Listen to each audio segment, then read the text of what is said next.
Hi guys, this is Vipin Kumar and welcome back to the video. So without any delay, let's get into the video. तो guys आज हम जिस topic के ऊपर बात करने वाले हैं उस टॉपिक का नाम है WH फैमिली। आप इसको WH वर्ड्स भी बोल सकते हो या फिर आप क्वेश्चन वर्ड्स भी बोल सकते हो। आज मैंने इस टॉपिक को क्यों चुना, क्योंकि मैंने ये देखा कि मैं पार्ट्स ऑफ स्पीच के ऊपर भी वीडियोस बना चुका, मैंने टेंसेस के ऊपर भी वीडियोस बना दी और मैंने बेसिक इंग्लिश ग्रामर के ऊपर भी बहुत सारी वीडियोस बना दी हैं।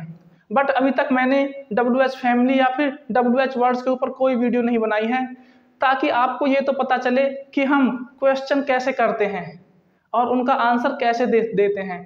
तो हम आज WH फैमिली के बारे में सीखेंगे, WH वर्ड्स के बारे में पढ़ेंगे। तो आइए वीडियो को शुरू करते हैं। सबसे ऊपर मैंने लिखा है क्वेश्चन वर्ड्स। आप इनको क्वेश्चन वर्ड्स भी बोल सकते हो या फिर WH फैमिली भी आप बोल सकते हो या फिर WH वर्ड्स भी आप इनको बोल सकते हो। अगर इसकी डेफिनेशन की बात की जाए, WH family means the group of words. WH family का मतलब होता है ग्रुप ऑफ वर्ड्स दैट जो begin with W and H। जो W से या फिर H से शुरू होते हैं उनको हम WH वर्ड्स या WH फैमिली कहते हैं। We use them, हम उनका यूज करते हैं टू आस्क क्वेश्चंस।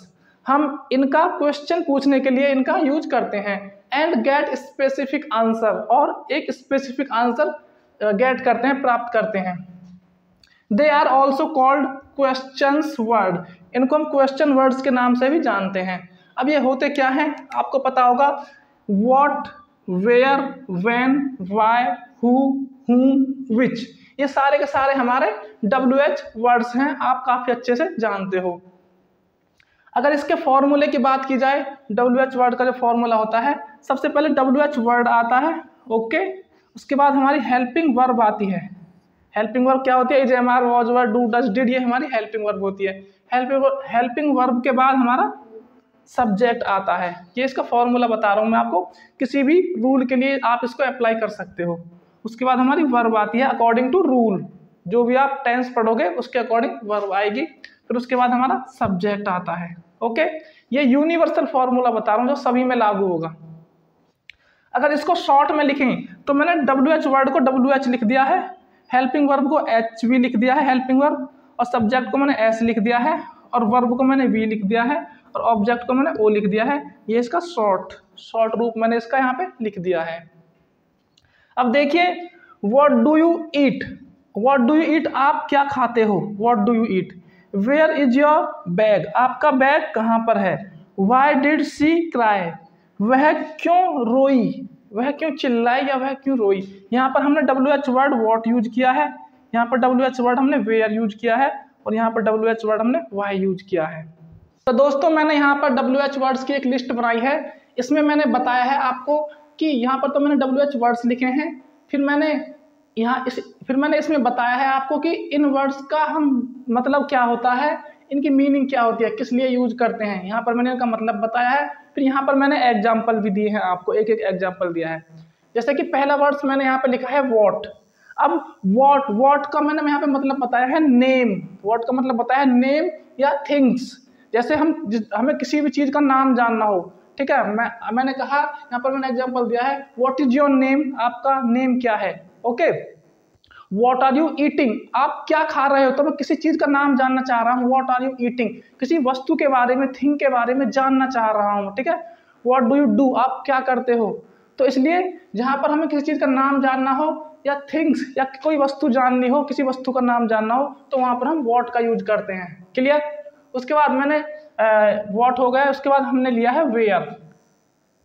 वेयर का मतलब होता है प्लेस या लोकेशन। जब भी हम किसी जगह के बारे में जानना चाहते हो या फिर किसी लोकेशन के बारे में जानना चाहते हो तो हम वेयर का यूज करते हैं। वेयर डू यू लिव, आप कहाँ रहते हो। वेयर डू यू लिव, आप कहाँ रहते हो। वेयर आर यू फ्रॉम, आप कहाँ से हो, ओके। इस तरह से वेयर डिड यू गो, आप कहाँ गए। हम जगह का नाम जानना चाहते हैं, प्लेस, ओके, क्लियर। प्लेस का नाम जानना चाहते हैं, लोकेशन जानना चाहते हैं, वहां पर हम वेयर का यूज करते हैं। फिर मैंने अगला WH वर्ड लिया है व्हेन। व्हेन का मतलब होता है, वैसे तो हम कह देते हैं व्हेन मतलब व्हेन का मतलब होता है टाइम, मतलब कब, ओके। हम पूछ लेते हैं कब, हिंदी में बोल देते हैं, लेकिन व्हेन का मतलब होता है टाइम से। जब भी हम टाइम के बारे में जानना चाहते हैं तो हम व्हेन का यूज करते हैं। व्हेन विल यू कम, आप कब आओगे, ठीक है। व्हेन डिड यू गो, आप कब गए। इस तरह से हम व्हेन का यूज करते हैं जब हम टाइम के बारे में जानना चाहते हैं। अगला है व्हाई। व्हाई का यूज हम कहाँ पे करते हैं, रीजन, रीजन पूछने के लिए। जब हम किसी चीज का रीजन पूछते हैं, कारण पूछते हैं, जैसे कि why do you go there, आप वहां क्यों गए। व्हाई डू यू प्ले, आप क्यों खेलते हो। Why do you sing a song, आप गाना क्यों गाते हो। इस तरह से जब हम किसी का भी कारण पूछना चाहें, रीजन पूछना चाहें, तो हम वहां पर व्हाई का यूज करते हैं। फिर मैंने अगला वर्ड लिया है हु। ये हु और हुम दोनों को ध्यान से देखना। हु का मतलब भी पर्सन होता है और हुम का मतलब भी पर्सन होता है। जो हम किसी पर्सन के बारे में जानना, किसी व्यक्ति के बारे में जानना चाहते हैं, दोनों में अंतर क्या है। हमारा जो हु है वो सब्जेक्ट की तरह यूज होता है और हुम हमारा ऑब्जेक्ट की तरह यूज होता है। ये हु हमारा सब्जेक्ट की तरह यूज होता है और हुम हमारा ऑब्जेक्ट की तरह यूज होता है। जैसे कि who is your favourite actor, आपका फेवरेट एक्टर कौन है। तो इस तरह से हमने हु का यूज करा है, सब्जेक्ट की तरह यूज किया है हमने। ओके। हुम का मतलब भी पर्सन होता है। हुम डिड यू मीट, आप किससे मिले, इसमें सब्जेक्ट है यू, आप, ठीक है। आप मिले किससे, हुम मतलब किससे। तो यहाँ पर हुम का मतलब हमने ऑब्जेक्ट की तरह यूज किया है हुम को। ओके, ये अंतर है दोनों में। फिर उसके बाद है विच का मतलब जो हम बहुत सारी चीज होती है उनमें से अपनी चॉइस बताते हैं, तो विच का मतलब होता है चॉइस, चुनना। Which fruit do you like, आपको कौन सा फ्रूट पसंद है। मैंगो और ऑरेंज दोनों में से कौन सा पसंद है, तो ये हमारी चॉइस है, ठीक है। वहां पर हम विच का यूज करते हैं। हाउ का मतलब होता है manners, method, way, condition. How मतलब कैसे, ये मेथड हो गया ना, वे तरीका बताइए कैसे। या फिर कंडीशन, आपकी कंडीशन कैसी है। हाउ आर यू, आप कैसे हो, आपकी कंडीशन कैसी है। हाउ डिड यू डू, आपने कैसे किया, ठीक है। हम वहां पर हाउ का यूज करते हैं। तो आपने देखा इस तरह से हम WH वर्ड्स का यूज करते हैं। फॉर्मूला मैंने आपको लिखवा रखा है और ये सेंटेंस है, आप ध्यान से देख लीजिए। आप भी इस तरह WH वर्ड्स का यूज कर सकते हो। सेंटेंस बनाते वक्त हम कुछ कॉमन मिस्टेक्स करते हैं, ये सभी गलत हैं।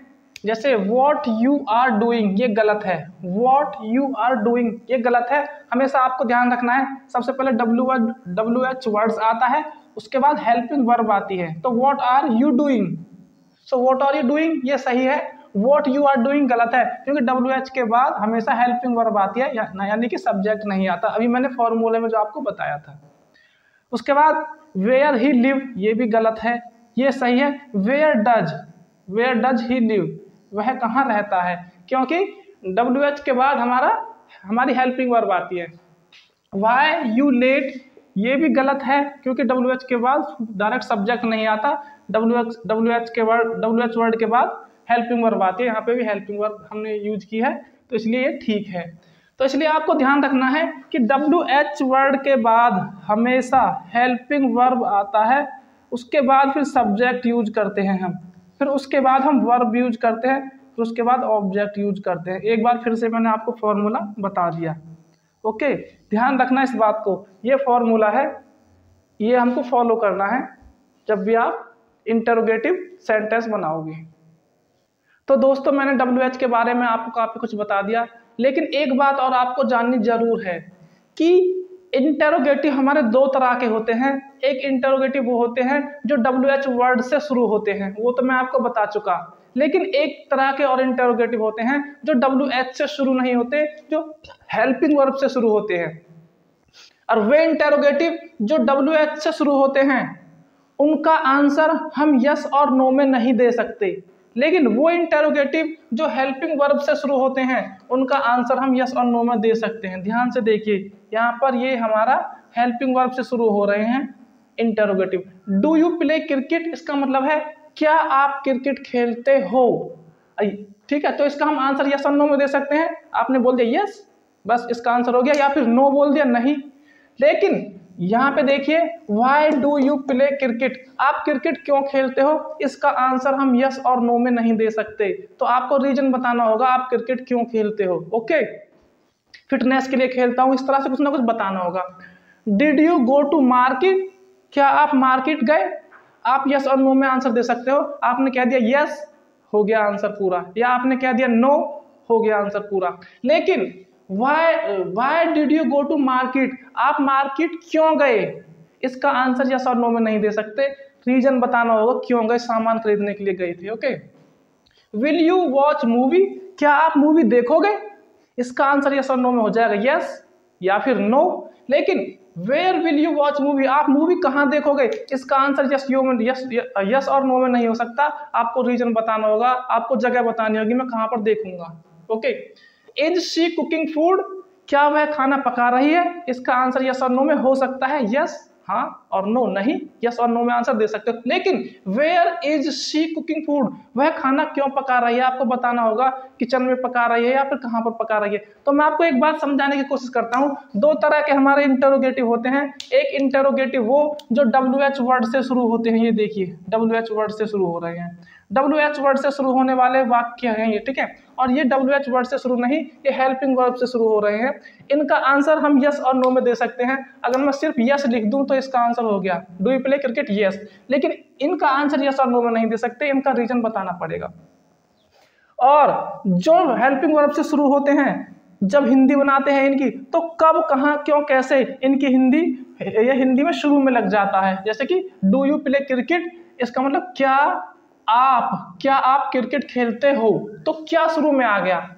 लेकिन जब WH वर्ड सेंटेंस के शुरू में आ जाए, हिंदी बनाते वक्त WH वर्ड बीच में चला जाता है हिंदी में, इसका मतलब ये हुआ आप क्रिकेट क्यों खेलते हो, आप क्रिकेट क्यों खेलते हो, सेंटेंस के बीच में चला जाता है WH वर्ड। ओके, इस चीज का आपको विशेष ध्यान रखना है।